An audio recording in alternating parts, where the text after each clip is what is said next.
విశాఖలో కార్మిక ప్రజా సంఘాల జేఏసీ సమావేశం పలు అంశాలను చర్చించారు. విశాఖలో కార్మిక ప్రజా సంఘాల జేఏసీ సమావేశం జరిగింది. సిపిఎం కార్యాలయంలో జరిగిన సమావేశంలో జేఏసీ నాయకులు, ప్రజా సంఘాల నేతలు పాల్గొన్నారు.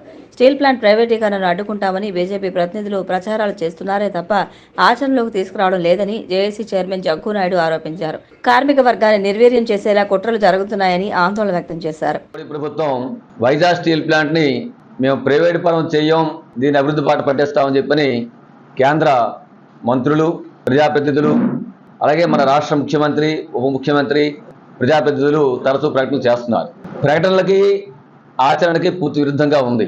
కేంద్ర బీజేపీ ప్రభుత్వం స్టీల్ ప్లాంట్ని రోజు రోజుకి ముంచేసే చర్యలు చేపడతా ఉంది. పూర్తిస్థాయి సామర్థ్యంతో ప్లాంట్ని నడవనివ్వడం లేదు. ఆఫీసర్ల తాలూకా జీతాల్లో కోత పెట్టారు. ఎంప్లాయీస్కి నెలలో 2 సార్లు జీతాలు ఇస్తున్నారు.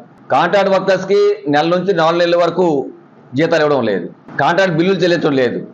ఆ విధంగా ఉత్పత్తి చేస్తున్నటువంటి మొత్తం శ్రామిక వర్గాన్ని అంతటినీ అర్ధాగలతో మార్చే కార్యక్రమం చేస్తూ ఉన్నారు. రెండో వైపు నుంచి పూర్తి స్థాయిలో అన్ని బ్లాస్ట్ ఫర్నేసుల్ని నడవనివ్వడం లేదు.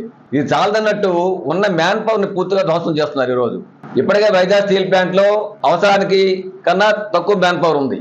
19,000 మంది అవసరం అయితే 12,700 మాత్రమే ఉన్నారు. వాళ్ళు 2,800 మందిని వీఆర్ఎస్ పేరు బయట నెట్టాలని ప్రయత్నం చేస్తున్నారు.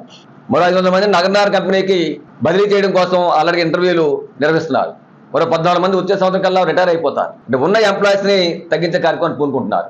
మరో దారుణ విషయం ఏంటంటే స్టీల్ ప్లాంట్ లో పర్మనెంట్ ఎంప్లాయీస్ తో సమానంగా పనిచేస్తున్నటువంటి, ఉత్పత్తిలో కీలకంగా భాగస్వాములు అవుతున్నటువంటి కాంట్రాక్ట్ కార్మికుల్ని ఉన్న పలంగా 4,070 మందిని గేటు పాసులు ఆదేశిస్తున్నారు. నిన్న లేదు మొన్న 4,770 మంది ఒకేసారి బయట నెట్టాలని ప్రయత్నం చేశారు. దీంతో కాంట్రాక్ట్ కార్మికులు, ఉక్కు పరిశ్రమ పోరాట కమిటీ ఆగ్రహంతో పెద్ద ఎత్తున ఆందోళన సిద్ధపడితే దీన్ని గమనించినటువంటి ప్రభుత్వం వెనక్కి తగ్గి మొత్తం అందరినీ మళ్ళీ లోపలికి విధుల్లో తీసుకుంది. ఇది తొలగించాలని కుట్రలు మాత్రం చేస్తూ ఉంది. ఇది పూర్తిగా అయిపోలేదు, తొలగించే కుట్రలు చేస్తూ ఉంది. మనందరికీ తెలుసు, ఆంధ్రప్రదేశ్లోని అతిపెద్ద పరిశ్రమ విశాఖ ఉక్కు పరిశ్రమ. దీని మీద లక్షలాది మంది డైరెక్ట్గా, ఇండైరెక్ట్గా దాంట్లో భాగస్వాములై పనిచేస్తున్నారు.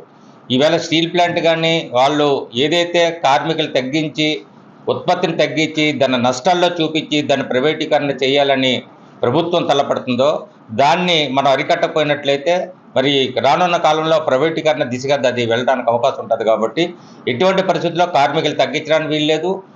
ఏదైతే 3 బ్లాస్ట్ ఫర్నేసులు 3 నడవాలి. ఏదైతే ఉత్పత్తికి సామర్థ్యం గల కార్మికులు ఉన్నారో ఆ కార్మికులు పూర్తి స్థాయిలో ఉండాలి. అలా ఉన్నప్పుడే పూర్తిగా దాన్ని ప్రైవేటీకరణ జరగకుండా ఉంటుంది. కాబట్టి గవర్నమెంట్, కేంద్రం ఏదైతే కేబినెట్ నిర్ణయం తీసుకున్న ప్రైవేటీకరణ చేస్తానని చెప్పిందో దాన్ని విరమించుకొని దాన్ని ప్రైవేటీకరణ చేయమని చెప్పి వాళ్ళు చెప్పాలి. లేదా దాన్ని శైలిలో విలీనం చేస్తే అది రెండో దీనిగా ఉంది. కాబట్టి విలీనం చేస్తానని చెప్పి కేంద్ర కేబినెట్ నిర్ణయం తీసుకొని చెప్పినంత వరకు కూడా మా ఈ పోరాటం కంటిన్యూ జరుగుతుంది.